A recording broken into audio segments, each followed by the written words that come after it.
Hello friends, मैं विक्रम वर्मा आपका तहे दिल से स्वागत करता हूं आपके अपने YouTube channel online study with Vikram पर। तो प्यारे साथियों, आप सभी स्वस्थ होंगे, मस्त होंगे और सी टेट की तैयारी में व्यस्त होंगे। इसी तैयारी को और बेहतरीन बनाने के लिए हम कर रहे हैं प्यारे साथियों C TET most important question. जी हाँ प्यारे साथियों, वो चाहे लेवल फर्स्ट हो, वो चाहे लेवल सेकंड हो, हम कर रहे हैं सी टेट 21 जनवरी 2024 के लिए मोस्ट इम्पोर्टेंट क्वेश्चन।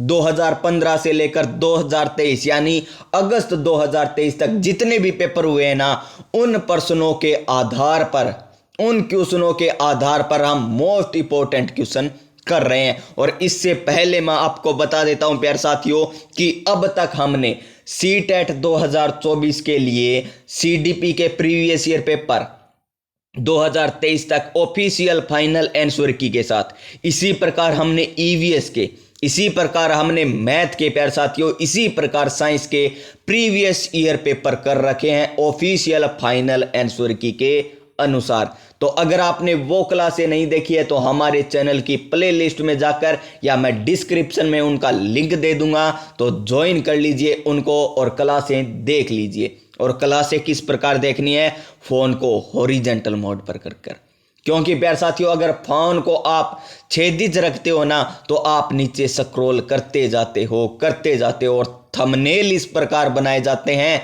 कि वो आपको आकर्षित करेंगे और आप किसी फिल्म या किसी प्यारे साथियों शॉर्ट वीडियो पर क्लिक कर दोगे और बाद में टाइम का आपको पता ही नहीं चलेगा कि कब टाइम गुजर गया। तो देखिए, सी टेट 21 जनवरी 2024 एग्जाम ऐसा आएगा, पेपर रट लो। जी हाँ दोस्तों, ऐसा ही आएगा। लेवल फर्स्ट और लेवल सेकंड के लिए 2015 से लेकर 2023 के सभी पेपर का एनालाइज करके हमने ये क्वेश्चन बनाए हैं। और आज की हमारी क्लास 8 नंबर रहने वाली। इससे पहले 7 क्लासें कर रखी हैं। चलिए स्टार्ट करते हैं आज की क्लास। उससे पहले एक और बात देखिए, यहां पर आपको सी टेट की तैयारी बहुत बेहतर तरीके से कराई जा रही है। देखिए, सी टेट एग्जाम 2024 जनवरी के लिए लेव वाइगोत्स्की, कोहलबर्ग और जीन पियाजे के अलग से क्वेश्चन इसी चैनल के माध्यम से आपको करवा रखे हैं। क्योंकि प्यारे साथियों, इन 3 सिद्धांतों से लगभग पिछली बार तो 13 प्लस क्वेश्चन आए थे 3 सिद्धांतों से, अन्यथा लगभग 8 या 9 क्वेश्चन तो पूछे ही जाते हैं इन 3 सिद्धांतों से। अगर ये 3 सिद्धांत पढ़ते हो तो भी आप सीडीपी में दौड़ में चलोगे, यानी आगे चलोगे, 15 प्लस चलोगे सीडीपी में। तो चलिए आज की क्लास हम स्टार्ट करते हैं। तो आंखों में अरमान लिया, मंजिल को अपना मान लिया, अब मुश्किल क्या आसान क्या, ठान लिया सो ठान लिया। तो क्वेश्चन नंबर 1 देखिए। क्वेश्चन नंबर 1 है हमारा, समाजीकरण शब्द का अर्थ है। प्रश्न नंबर 1, समाजीकरण शब्द का अर्थ है क्या? ऑप्शन नंबर 1 देखिए, सामाजिक मर्यादाओं को अनवर्त पालन करना। सामाजिक जो मर्यादाएं हैं उनका अनवर्त पालन करना, नहीं, ये तो नहीं होगा, 1 नंबर कट गया। सामाजिक मान्यताओं के विरुद्ध, ये तो सरासर गलत है। जहां पर नेगेटिव आपको दिखाई दे वो तो गलत हो ही जाएगा। आगे देखिए, सामाजिक विविधता को समझना, नहीं। ऑप्शन नंबर 4 देखिए क्या है। ऑप्शन नंबर 4, समाज में समायोजन करना। जी हाँ दोस्तों, ऑप्शन नंबर 4, समाज में समायोजन ही करना समाजीकरण का अर्थ है। समाजीकरण का क्या अर्थ हो गया? समाज में समायोजन। समायोजन का क्या अर्थ है? चाहे समाज किसी भी प्रकार का हो, अगर आपका समाज अच्छा है उसी की तरह आप व्यवहार करोगे, अगर समाज बुरा है उसी की तरह व्यवहार करोगे, वही होता है समायोजन। क्या होता है? समाज के अनुरूप डालना ही समाज का समायोजन होता है। यानी किसी वस्तु के अनुरूप ढलना, किसी वस्तु के अनुरूप ढलना समायोजन कहलाता है। जैसे मान लीजिए अब लाइब्रेरी में आप बैठे हो, कुर्सियों की संख्या कम है, कुर्सियों की संख्या कम है, तो आप क्या करोगे? समायोजन करोगे। किस प्रकार? आप कहीं और जाकर बैठ जाओगे, कहीं और जाकर बैठ जाओगे, यानी आप व्यवस्था फैलाए रखोगे, व्यवस्था बनाए रखोगे, फैलाए नहीं, अव्यवस्था नहीं फैलाओगे। व्यवस्था बनाना ही क्या है? समायोजन होता है। व्यवस्था को बनाना ही समायोजन होता है। चलिए नेक्स्ट क्वेश्चन, क्वेश्चन नंबर 2 यानी ऑप्शन नंबर 4 हो गया इसका राइट आंसर, क्वेश्चन नंबर 2। और क्या है क्वेश्चन नंबर 2? ये रहा आपकी स्क्रीन पर क्वेश्चन नंबर 2। निम्नलिखित में से कौन सी बाल केंद्रित दृष्टिकोण की विशेषता नहीं है? बाल केंद्रित, और इसमें जो पॉजिटिव आपको दिखाई देना वो कर देना। विशेषता नहीं है यानी नहीं है, यानी नेगेटिविटी कहां पर दिखाई दे रही है वो करना है। प्रत्येक बच्चा अपना पाठ्यक्रम बनाता है, गलत है।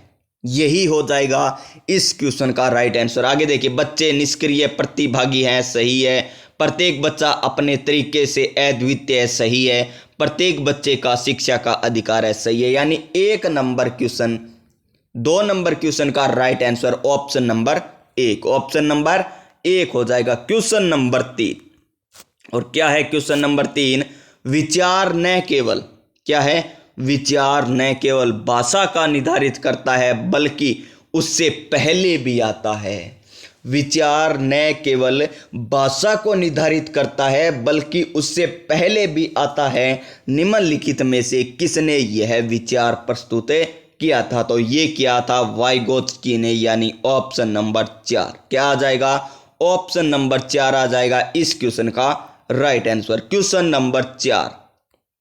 और क्या है क्वेश्चन नंबर 4? निम्नलिखित में से कौन सा सिद्धांत हेंज की दुविधा, आपने कहानी सुनी है ना हेंज वाली, कि उसकी पत्नी बीमार हो जाती है, उसे दवाई नहीं मिलती है तो वो चोरी करता है प्यारे साथियों, क्या वो सही था या गलत था? हेंज की दुविधा का सबसे अच्छा वर्णन किया है तो किसने किया है? क्या वाइगोत्स्की ने किया है? नहीं किया। क्या जीन प्याजे ने किया है? नहीं किया। लेकिन कोहलबर्ग ने हेंज की दुविधा का वर्णन अच्छे से किया, यानी ऑप्शन नंबर 3, ऑप्शन नंबर 3 हो जाएगा इस क्वेश्चन का राइट आंसर। चलते हैं हमारे नेक्स्ट क्वेश्चन, धीरे धीरे चलेंगे प्यारे साथियों, क्योंकि आपको पता है धीरे धीरे रेमना धीरे सब कुछ होए, माली सिंचे सोगड़ा रीते आए फले होए। जी हाँ दोस्तों, क्वेश्चन नंबर 5 देखिए, विकास को आकार देने वाले पर्यावरणीय कारकों में निम्नलिखित को छोड़कर सभी शामिल है।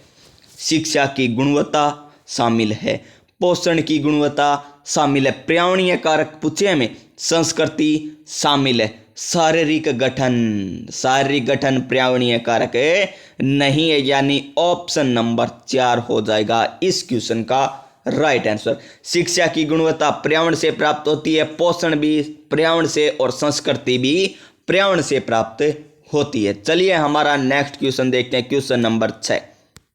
और क्या है क्वेश्चन नंबर 6? देखिए आपकी स्क्रीन पर है क्वेश्चन नंबर 6। पियाजे के संज्ञानात्मक विकास, क्या है? पियाजे के संज्ञानात्मक विकास के सिद्धांत से निम्नलिखित में से कौन सा निहितार्थ नहीं निकाला जा सकता? कौन सा निहितार्थ नहीं निकाला जा सकता? बच्चों की सीखने की इच्छा है प्यारे साथियों, मौखिक शिक्षण की आवश्यकता नहीं है। जीन प्याजे के अनुसार मौखिक शिक्षण सीखने की आवश्यकता नहीं है, जीन प्याजे के संज्ञानात्मक विकास के सिद्धांत के अनुसार। तो ऑप्शन नंबर 2 आ जाएगा इस क्वेश्चन का राइट आंसर। चलते हैं हमारे नेक्स्ट क्वेश्चन, क्वेश्चन नंबर 7 पर। क्वेश्चन नंबर 7 क्या है? छात्रों के बीच, क्या है? छात्रों के बीच लोकतांत्रिक जीवन को प्रोत्साहित करने के लिए शिक्षण में का सबसे अच्छा उपयोग किया जाता है। तो शिक्षण में खोज विधि का सबसे अच्छा उपयोग किया जाता है, यानी ऑप्शन नंबर 4, ऑप्शन नंबर 4 हो जाएगा इस क्वेश्चन का राइट आंसर। क्वेश्चन नंबर 8 क्या है? क्वेश्चन नंबर 8, शारीरिक लक्षण जैसे ऊंचाई, आंख का रंग, हड्डी की संरचना और बाल है किस प्रकार है?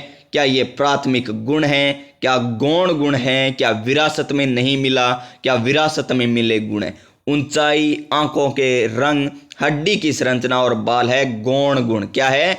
गौण गुण, यानी ऑप्शन नंबर 2, ऑप्शन नंबर 2। चलते हैं हमारे नेक्स्ट क्वेश्चन, क्वेश्चन नंबर 9 पर। और क्या है क्वेश्चन नंबर 9? पियाजे का प्रस्ताव की प्री ऑपरेशनल बच्चे संरक्षण करने में असमर्थ होते हैं। क्या होते हैं? पियाजे का प्रस्ताव है कि प्री ऑपरेशनल बच्चे संरक्षण करने में असमर्थ होते हैं। निम्नलिखित में से कौन सा कारक असमर्थता का कारण बनता है? तो वो बनता है प्यारे साथियों ऑप्शन नंबर 2, विचार की अपरिवर्तनीयता, यानी ऑप्शन नंबर 2, उत्तर 2 सही है इसका। चलते हैं हमारे नेक्स्ट क्वेश्चन नंबर 10 पर। और क्या है क्वेश्चन नंबर 10? विकास यहीं से शुरू होता है। तो विकास कहाँ से प्रारंभ होता है? क्या शैशवावस्था से, क्या प्रसव पूर्व अवस्था से, बाल्यावस्था पूर्व अवस्था से, या बचपन के बाद? तो विकास प्रारंभ हो जाता है बच्चे के जन्म से पूर्व ही प्यारे साथियों, बच्चे के जन्म से पूर्व यानी गर्भ में ही बच्चे का विकास प्रारंभ हो जाता है। तो ऑप्शन नंबर 2 होगा इस क्वेश्चन का राइट आंसर। क्वेश्चन नंबर 11 क्या है? शिक्षा में सीखने की प्रक्रिया को बढ़ाने के लिए प्रौद्योगिकी के उपयोग को कहा जाता है? आईटी, आईसीटी, संचार प्रौद्योगिकी या सूचना प्रौद्योगिकी? तो इसे कहा जाता है आईसीटी। क्या कहा जाता है? आईसीटी कहा जाता है, यानी ऑप्शन नंबर 2 हो जाएगा इस क्वेश्चन का राइट आंसर। शिक्षा में सीखने की प्रक्रिया को बढ़ाने के लिए प्रौद्योगिकी के उपयोग को आईसीटी कहा जाता है। चलते हैं हमारे नेक्स्ट क्वेश्चन नंबर 12 पर। और क्या है 12 नंबर क्वेश्चन नंबर 12 और क्या है? व्यक्ति अपनी गलतियों से ही सीखता है। व्यक्ति अपनी गलतियों से ही सीखता है। यह कथन किस शिक्षण सिद्धांत पर आधारित है? यह किस शिक्षण सिद्धांत पर आधारित है, ये हमें बताना है।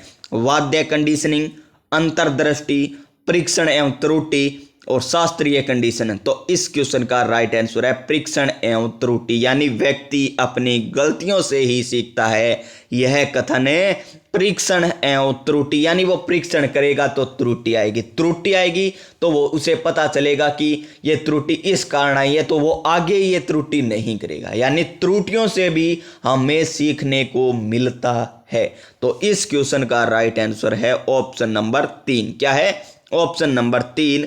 चलते हैं हमारे नेक्स्ट क्वेश्चन नंबर 13 पर। और क्या है क्वेश्चन नंबर 13? जॉन डीवी के अनुसार स्कूल एक संस्था है और शिक्षा एक संस्था या प्रक्रिया है। तो स्कूल एक क्या है? सामाजिक प्रक्रिया है और शिक्षा भी एक सामाजिक प्रक्रिया है, यानी ऑप्शन नंबर 1।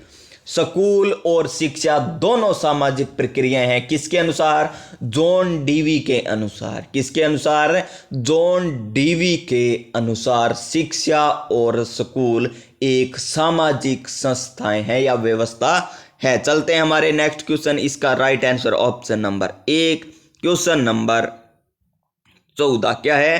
Question number 14। और क्वेश्चन नंबर 14 क्या है? प्री प्राइमरी चरण में लिखते समय जोर से पढ़ने को महत्व दिया जाता है। प्री प्राइमरी चरण में लिखते समय जोर से पढ़ने पर बल दिया जाता है। यह सीखने के किस सिद्धांत पर आधारित है? परीक्षण व त्रुटि पर, या कंडीशनिंग पर, या अंतर्दृष्टि पर, या अनुकरण पर? तो ये है अंतर्दृष्टि पर, यानी ऑप्शन नंबर 3। तो इस क्वेश्चन का राइट आंसर क्या हो जाएगा? ऑप्शन नंबर 3 हो जाएगा। चलिए हमारे नेक्स्ट क्वेश्चन नंबर 15 पर। ये जीन पियाजे का क्वेश्चन है। और क्वेश्चन क्या है? जीन पियाजे के अनुसार, ये पियाजे है, क्या है? पियाजे, जीन पियाजे क्या है? पियाजे है, पियाजी नहीं है, पियाजे है प्यारे साथियों। तो जीन पियाजे के अनुसार बच्चों में अमूर्त तर्क और तर्क कौशल का विकास होता है। कौन सी अवस्था में होता है? जीन पियाजे की 4 अवस्थाएं होती है। चारों अवस्थाएं मैंने प्रीवियस ईयर पेपर जब करवाए थे ना, एक एक क्वेश्चन की व्याख्या सहित करवाए थे। अब तो हम डायरेक्ट आंसर कर रहे हैं, पहले एक एक क्वेश्चन की व्याख्या सहित आपको करवा रखे हैं, क्योंकि प्यारे साथियों अब आपके एग्जाम के ज़्यादा दिन नहीं रहे हैं। तो ज़्यादा से ज़्यादा क्वेश्चन कीजिए बस। अब तो क्या कीजिए? ज़्यादा से ज़्यादा क्वेश्चन कीजिए। क्या सेंसोरी मोटर, कौन सी? सेंसोरी मोटर, ये शब्द ही गलत दे रखा है। आगे देखिए प्री ऑपरेशन चरण, और आगे देखिए औपचारिक परिचालन चरण, आगे है ठोस परिचालन चरण। तो कौन सी प्री ऑपरेशनल चरण यानी ऑप्शन नंबर 2 इस क्वेश्चन का राइट आंसर हो जाएगा। क्या हो जाएगा? Option number 2। यहां पर गलत दे रखा है हमें 3 नंबर, तो क्या होगा इस क्वेश्चन का राइट आंसर?